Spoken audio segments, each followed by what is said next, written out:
Apa kabar Ananda Soli HKK kelas 6? Sudah lama ya kita tidak bertemu dalam pelajaran bahasa Indonesia. Dalam beberapa pekan yang lalu kita sudah belajar mendengarkan sebuah artikel yang tentang pergaulan ya. Nah, hari ini masih tentang hubungan antara manusia. Guru nanti akan membacakan sebuah artikel tentang muamalah. Apa sih muamalah? Nah, muamalah itu adalah sebuah hubungan antara manusia dengan manusia juga. Ya, sama dengan pergaulan, tapi ini muamalah itu lebih spesifik ke dalam suatu hal. Nah, untuk lebih tahu lagi, Bu Santi akan bacakan sebuah artikel. Nah, artikel ini diambil dari koran Republika. Kalian dengarkan, nanti di akhir akan ada pertanyaan lagi. Ya, Nak? Nah, baik. Mengenal muamalah.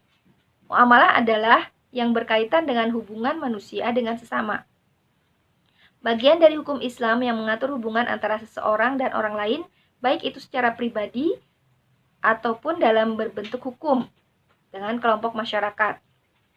Nah, contoh dari hukum Islam yang berhubungan dengan muamalah ini adalah jual beli, sewa menyewa, dan perserikatan.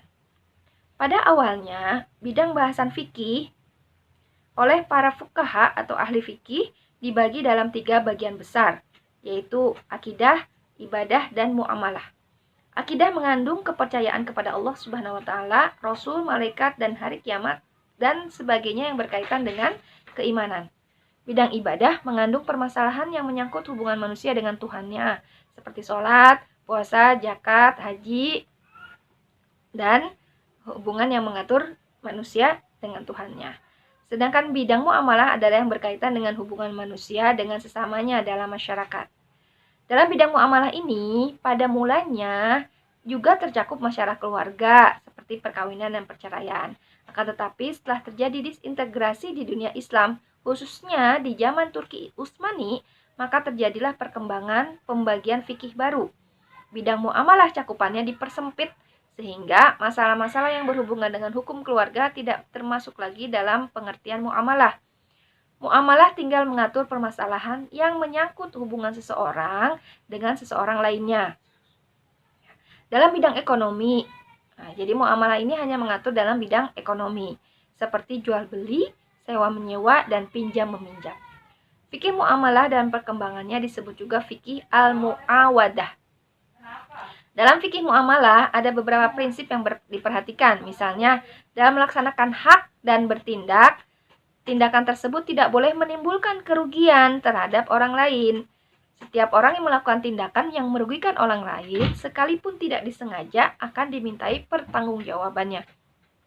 Pada setiap transaksi terjadi beberapa prinsip dasar yang disebut syarak. Terdapat beberapa prinsip yang ditetapkan syarak. Pertama, setiap transaksi pada dasarnya mengikat orang atau pihak yang bertransaksi, kecuali transaksi yang jelas-jelas melanggar aturan syariat. Kedua, syarat-syarat transaksi itu dirancang dan dilaksanakan secara bebas maupun bertanggung jawab. Jadi, syarat-syarat transaksi itu dirancang dan dilaksanakan secara bebas namun bertanggung jawab. Ketiga, setiap transaksi dilakukan sukarela tanpa ada paksaan dari pihak manapun. Dan keempat, syari atau pembuat hukum mewajibkan agar setiap perencana transaksi dan pelaksanaannya dilaksanakan atas niat baik, sehingga segala bentuk penipuan dan kecurangan dapat dihindari. Ini disarikan dari buku Ensiklopedia Islam terbitan PT Ikhtiar Baru Van Hoof Jakarta. Nah, begitu artikel yang ada di Republika tentang muamalah. Sekarang setelah antum mendengar ini, kira-kira antum sudah tahu belum apa itu muamalah?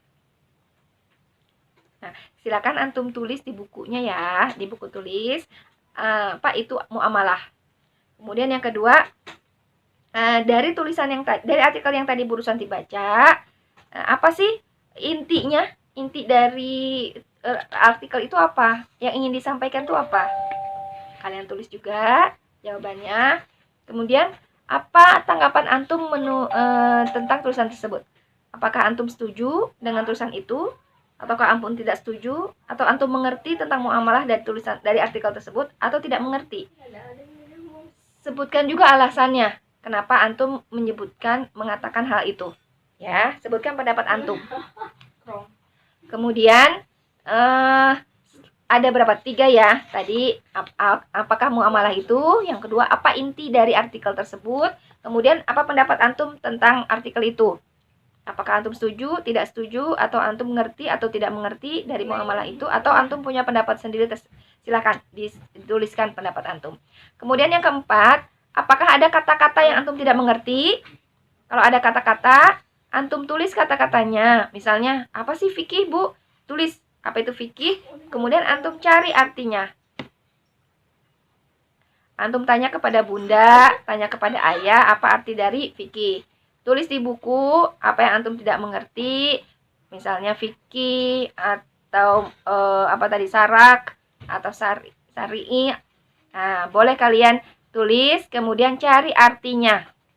Atau mungkin ada kata-kata lain yang kalian tidak mengerti, tulis di buku tersebut di bawah jawaban-jawaban antum tadi, kemudian cari artinya, tanya kepada bunda, kepada ayah.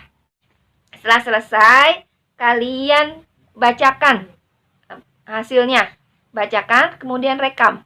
Rekamannya dikirim ke Bu Santi. Tugasnya tidak perlu selesai hari ini, ya, karena kalian harus mencari arti-arti kata-kata yang tidak kalian mengerti tadi, ya. Kalian kemudian tanya dulu kepada ayah bunda, ada waktunya sampai pekan depan sebelum hari Jumat.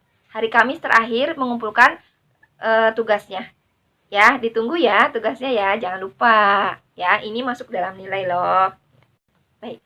Kalau sudah mengerti, kita tutup pelajaran hari ini dengan doa penutup majelis. Subhanaka Allahumma wa bihamdik asyhadu alla ilaha illa anta astaghfiruka wa atubu ilaik. Lakum minkum. Wassalamualaikum warahmatullahi wabarakatuh.